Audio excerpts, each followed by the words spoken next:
Môre Sonja? Môre Isak, hoe gaan dit? Nee, dit gaan lekker, dankie. Jy vroeg gedas en gebaaitjie, né? Ja, ek het onderhoud met iets soos TV vanoggend, so ek moet netjies lyk. Okay, nou so dan skoor ons ook sommer, kry ons ook 'n netjie se burgemeesterskandidaat om op nuuspot te praat. Natuurlik, ek is netjies vir julle ook. Silje Brink, baie welkom. Jy is lekker om weer 'n slag met jou te kan gesels. Ek is nou net besig wat ek deur die artikel gegaan van gister se rapportberig wat nou sy oorsprong het by Social Research Foundation en Common Sense wat volgens hulle peiling dan nou sê daar is 'n moontlikheid dat die DA en die Vryheidsfront Plus met die tipe steen wat hulle kan trek in die komende munisipale verkiesing die metro alleen kan regeer. Hoe is jou gedagtes daaroor? Kyk Isak, ons beklei om te wen. Dit is wat ons van meet af gesê het en die meningspeilings, ons eie meningspeilings bevestig wat hierdie peilings van die SRF sê. Ek dink daar's 'n baie goeie kans, maar die groot risiko natuurlik met hierdie meningspeilings en as dit vreeslik bespreek word, is dit maak jou soos die Engelse sê complacent, dat jy dink die stryd is nou al reeds gewen en dit is nie die saak, dit is nie die feit nie.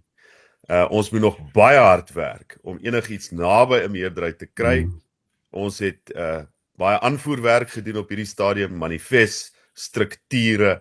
Jy sal sien ek toer die hele stad en ons probeer om mense se vrae te beantwoord. Maar as die kiesers van die Tshwane Metro, Pretoria, Bronkhorstspruit, Centurion, al hierdie dele, as hulle 'n DA burgemeester wil hê, dan moet hulle vir die DA stem. En opiniepeilings is nie verkiesings nie. Ek hoor wat jy sê en ek verstaan as jy ook sê julle gaan vir die wen, dit is ons almal neem so deel, maar 'n ou moet ook die werklikhede in ag neem. Die persentasie groei wat aangedui word is as dit so sou wees, is in elk geval al beduidend verskillend, maar soms in die politiek moet 'n ou die werklikhede in ag neem. Al gaan jy vir 51%, gaan jy dalk nie daar uitkom nie en dan moet 'n ou tussenin al 'n plan B daarom in jou kop gereed hê. Ja, kyk Isak, niemand berei 'n verkiesing voor en sê ons wil graag 'n koalisie hê nie. Tensy jy nou natuurlik 'n party is wat jy weet die tweede of die derde in die koalisie gaan wees, dan is koalisie jou enigste oogmerk. Maar vir die DA om goed te doen in hierdie verkiesing, moet ons mik vir 'n wen. Jy mik nie vir 'n tweede plek nie, jy mik vir 'n wen. En as ons mik vir 'n wen, is ons goed geposisioneer dat sou daar 'n koalisie wees, daai koalisie sterk genoeg geanker is deur een groot party wat dan verantwoordelikheid vat, want kyk, dis maar altyd die DA wat die ding, dit gaan die DA wees wat gaan geblameer word as dinge verkeerd gaan en dis hoekom die DA moet verantwoordelikheid vat. So ons het ervaring van koalisies. Ek self, soos wat jy weet Isak, het in die verlede 'n baie goeie verhouding gehad en het steeds met Grandi Tennyson en die VF+. Ons het 'n sukses van koalisies gemaak. Die verskil is net dat ons tweede grootste koalisie vernoot in 2021 was Action SA. Hulle het die tweede grootste stemme ingebring in daai koalisie. Dit is 'n onbetroubare party. Dit is nie dat ons wanpresteer het of dat ons arrogant was of dat ons Nasipi Moya swak hanteer het nie. Dit is dat hulle opsies oorweeg het onder Herman Mashaba se leiding en hulle het 'n deal met die ANC gemaak. So daar's 'n inherente onstabiliteit, 'n onsekerheid in koalisies en ons vra vir mense as jy na die DA se kant toe leun, as jy voel dat rofweg verteenwoordig ons jou belange, as jy wil hê dat ek die burgemeester moet wees en daai verantwoordelikheid moet opneem, stem vir die DA. Maar dit beteken nie dat ons koalisies uitsluit nie. Ons sal behoorlik voorberei en ek sal informele gesprekke hê. Ek is nie gemagtig om formele gesprekke te hê nie. Met enige iemand wat die DA se manifest wil bespreek. Ons het ons plan bekend gemaak En ek is oop vir gesprekke om te sê, hier is hoe ons die ding kan laat werk, saam met 'n ander party se manifest. Maar daai formele gesprekke kan eers plaasvind, as ons weet wat die kiesers besluit het. 'n Rapport maak melding van die feit dat daar, en jy het dit ook nou genoem, histories 'n goeie samewerking tussen die Vryheidsfront Plus en die DA is. Ek wil dit so vertaal, uit my waarneming uit daarvan, daar's histories 'n goeie verhouding tussen jou en die Vryheidsfront Plus in Pretoria. Ek weet nie of dit noodwendig die geval is in die res van die op die res van die spektrum nie, maar soos wat jy tereg sê, daar is 'n sterk verhouding, maar nou gaan jy 'n ander verhouding met hê, want dit lyk my Grandi is ook nou nie meer in die spel nie. Ja, Isak, ons het historiese sterk verhouding in Gauteng en in Tshwane. In die Wes-Kaap het ons 'n verskriklike verhouding gehad. En wat daar gebeur het is 3 DA burgemeesters is platgetrek in Oudtshoorn en Theewaterskloof en Swellendam deur Vryheidsfront raadslede wat saam met die ANC gestem het. En ek en Grandi Tenus het destyds vir mekaar gesê, ons sal nie toelaat dat wat in die Wes-Kaap gebeur, ons verhouding en ons koalisie in Tshwane affekteer nie. Ek hoop dat dit so sal bly. Natuurlik is die destydse Wes-Kaapse leier vir die VF+ nou hulle nasionale leier. Pieter Groenewald is nie meer die leier nie. En dit kan dalk 'n bepaalde effek hê op die ingesteldheid van die VF+. Ek hoop nie dit vertroebel die waters nie. Ek sal regtig wil sien dat mense soos Grandi Tenison 'n bydrae kan maak, want dit het harde werk geverg. En dit is nie net ek nie, onthou, ek het 'n voorganger gehad, nie so baie suksesvol nie, maar hoe dit ook al sy, daar is verhoudinge gebou, daar is koppe gestamp, daar is nuwe norme en standaarde tussen mekaar gevestig in daai destydse koalisie. En dis baie belangrik dat ons dit boue bly. En jy sal ook sien, Isak, gaan kyk na my Facebook, gaan kyk na my Instagram en my X en die goed wat ons op kommunikeer deesdae. Jy sal nie sien dat ek cheap shots vat teen die VF+ of dat ek Willie Spies persoonlik probeer beledig of wat nie. Ek tel nie hierdie tipe van stompies op nie. Ek lewer nie kommentaar op die VF+ se interne sake nie.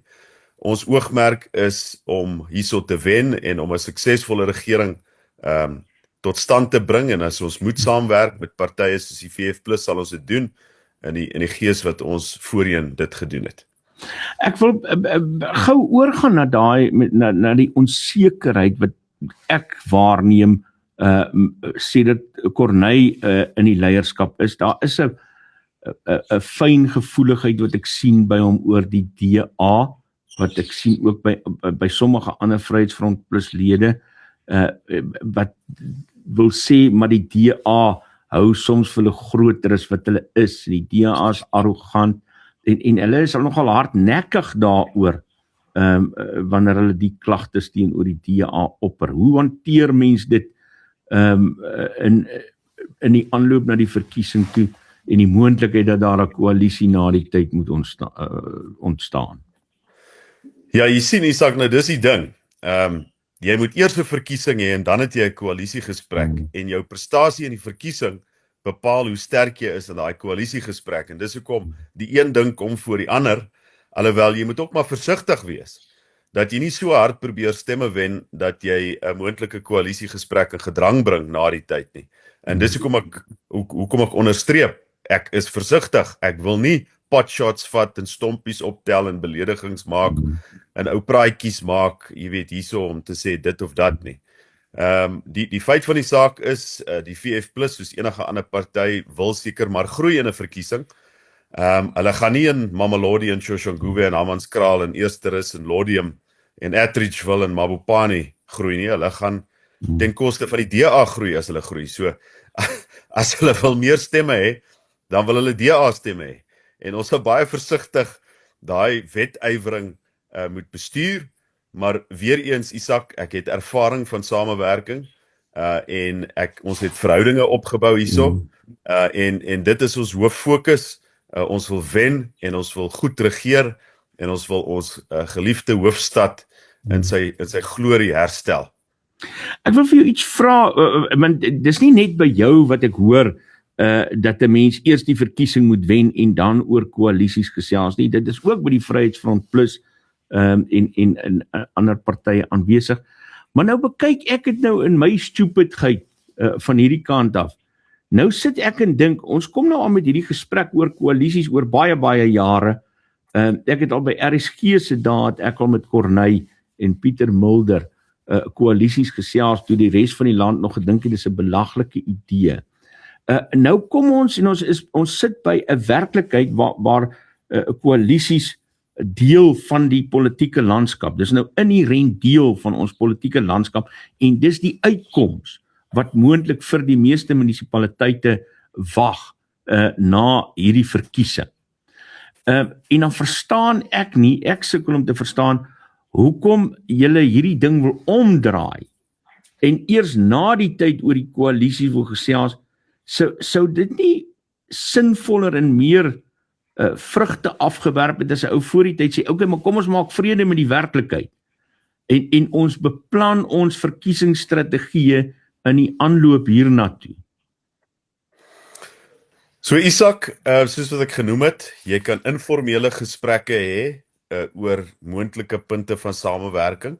En as ek daai informele gesprekke gehad het, gaan ek dit nie nou hier met jou bespreek nie, want dit sal 'n vertrouensbreuk wees. So jy kan informeel met mekaar praat, jy kan vir mense sê, luister, hierso is hoe ons manifest lyk.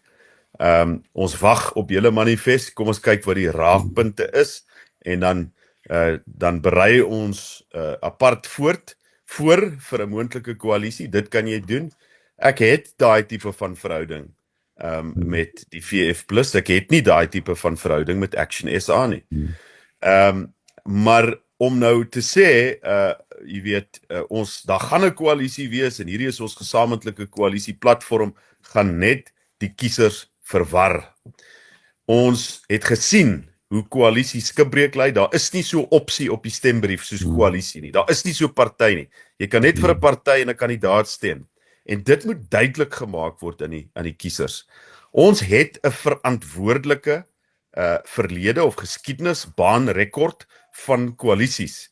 Selfs in Tshwane, weer eens, dit was nie die DA of selfs die VF+ wat die ding plat getrek het in die Tshwane Metro nie, dit was Action SA gewees. En dis hoekom as jy te veel babbel en praat en romanties is en entoesiasties is oor koalisies, die ding gaan jou in die bek skop. Jy moet eers wen by die stembus, jy moet eers mense by die stembus kry. En ongelukkig die gepraat oor 'n koalisie maak mense nie opgewonde nie. Dit is die idee dat jy 'n betrokke munisipaliteit of regering in 'n hele nuwe rigting in kan druk, maar dan het ons die mense se deelname nodig. Dit is die 'n belangrike punt in die aanloop tot 'n verkiesing. Dis Silje Brink wat so gesels na aanleiding van die artikel in 'n rapport, die peiling wat deur SRF gedoen is. Silje, dankie dat jy tyd vir ons gemaak het. Groot plesier, Isak, altyd lekker om jou te gesels. Lekker dag, baie lekker dag vir jou.